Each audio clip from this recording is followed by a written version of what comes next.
جیسے فوج کی سالانہ مشقیں ہوتی ہیں، خدا اس کارگاہ ایمانی میں ہمارے نفس کو تقوی کی طاقتوری کے ساتھ ایسی تربیت کرتا ہے کہ پورے سال ہم اپنے دشمن کے ساتھ مقابلے کے لیے تیار ہو جائیں، اور تقوی کی طاقت کے ذریعے خدا ہمیں اپنے نفس پر بادشاہی کرنے کی توفیق عطا کرتا ہے۔ مگر یہ سمجھنا کہ ہم نے روزہ رکھ کے حق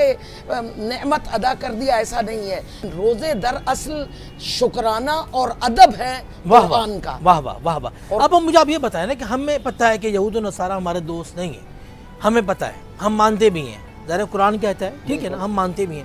تو اگر اس کے بعد بھی اگر ہمارے کوئی تعلقات ہیں تو آپ کیا سمجھتے ہیں ہمارے ذاتی مفادات؟ جی میں رات کو ہی پڑھ رہی تھی، آج ہمارے شب قدر کے اعمال میں سورہ عنکبوت ہے، اس کی آپ 46ویں آیت کو ملاحظہ فرمائیے، اس میں خدا کہتا ہے جو اہل کتاب ہے یہود اور عیسائی، انہیں اچھے الفاظ میں یہ بتاؤ کہ ہم تمہاری کتاب پر بھی ایمان رکھتے ہیں اور تمہارے رسول پر بھی ایمان رکھتے ہیں، مگر اللہ کہتا ہے کہ جو ظالم ہے، جو تم پر ظلم کرے، اس کے مقابلے میں کھڑے ہو جاؤ، یعنی ظالمین کے ساتھ کوئی سمجھوتا نہیں ہے، اور جو ظالم ہے میں پہلے بتا چکی ہوں کہ یہ وہ لوگ ہیں کہ جن کے دل میں تکبر، نخوت ہے، اور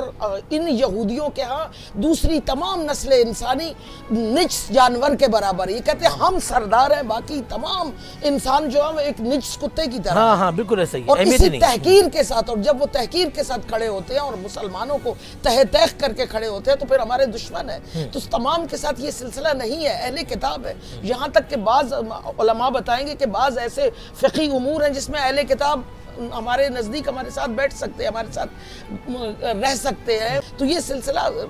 رمضان کے ساتھ اگر جوڑے تو اس وقت رمضان میں ہم جو یہ اس مہینے سے گزر رہے ہیں، یوم القدس جس طرح آقا نے فرمایا، رمضان تو مسلمانوں کو بہت بڑا مہینہ ہے نا، بالکل یہ کارگاہ ایمانی ہے، میں نے جس سے پہلے کہا یہ مشقیں ہیں سالانہ، جس میں خدا آپ کو تر و تازہ فرماتا ہے، آپ کے دلوں کی بنجر مٹی کو سرسبز بنا کے عرفان کا ایسا بیج بوتا ہے جس سے عشق خدا کی کھپلیں اٹھتی ہیں۔ یہ وہ مہینہ ہے، اللہ کی بخدا ہم اسے ماہ تعام بناتے، یہ ماہ قرآن ہے، یہ ماہ ایمان ہے،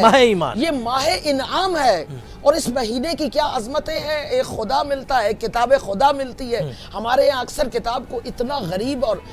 ضعیف کر دیا گیا ہے، جزدانوں میں بند کر کے قرآن پڑھنے کی نوبت نہیں آتی، ہزار دنیاوی کتابیں پڑھنے والوں کے پاس اتنا وقت نہیں ہے کہ خدا کے بولتی ہوئی کتاب نہیں، خطاب کو سماعت کریں۔ اللہ اکبر، گمشدہ کتاب کر چکے ہیں ہم، اور اسی طرح خدا کی غیبت کو بھی غیر حاضری پہ مشمول کر چکے ہیں کہ اللہ کی غیبت گویا غیر حاضری ہے، خدا بھی حاضر ہے، کتاب بھی حاضر ہے، خدا بھی بول رہا ہے، کتاب بھی بول رہی ہے، ہم خود گم ہو چکے ہیں، ہم خود غفلتوں میں گم ہو چکے ہیں۔ بخدا حضرت موسیٰ فرماتے ہیں کہ خدا میں اس لیے زوردار انداز میں استغاثہ، اونچی آواز میں اس لیے دعا کرتا ہوں کہ میں تم سے بہت دور ہوں، اور میں تجھ سے راز و نیاز اس لیے کرتا ہوں کہ تو مجھ سے بہت قریب ہے۔ اللہ اکبر،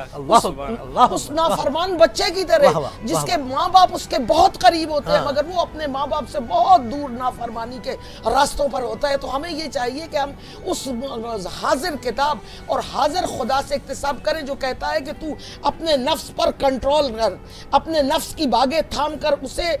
رام گھوڑا بنا۔ مولا علی فرماتے ہیں کہ تقوی کی مثال رام گھوڑے کی ہے، کہ نفس کا رام گھوڑا جس کی تنابیں تمہارے ہاتھ میں ہو، وہ تمہیں سیدھا چلاتا ہوا تم اپنی مرضی سے منزل مقصود پر پہنچ جاؤ گے، اور سرکش گھوڑا نفس کا جب تم اس پر سوار ہوگے تو وہ تمہیں کسی کھائی میں گرا دے گا۔ تو یہ تقوی کا ماہ تقوی ہے، رسوماتی رمضان نہیں، الہی رمضان گزاریے، اور اس الہی رمضان میں کیا کیا عظمتیں اور کیا کیا لطف پوشیدہ ہیں، اللہ اکبر،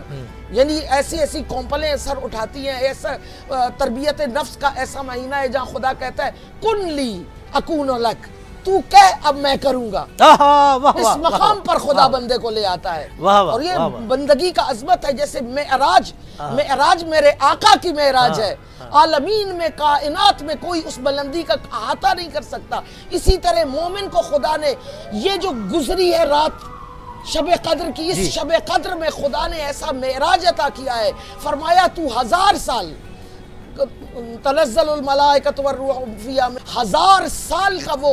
عشق کا فاصلہ، جو قربی فاصلہ تو 1000 سالوں میں طے کرے گا، میں خدا اگر تو پلٹ میری طرف تو میں تجھے ایک لمحے کے 1000ویں حصے میں اپنے محبوب کی طرح اس معراج پر پہنچاؤں گا کہ وہ 1000 سال کا قربی فاصلہ ایک لمحے میں طے ہو جائے گا۔ سورہ قدر اس کا اعلان ہے۔ اللہ اکبر، بہت خوبصورت، بہت خوبصورت آپا یقین کریں ہماری روح تازہ ہو گئی الحمدللہ.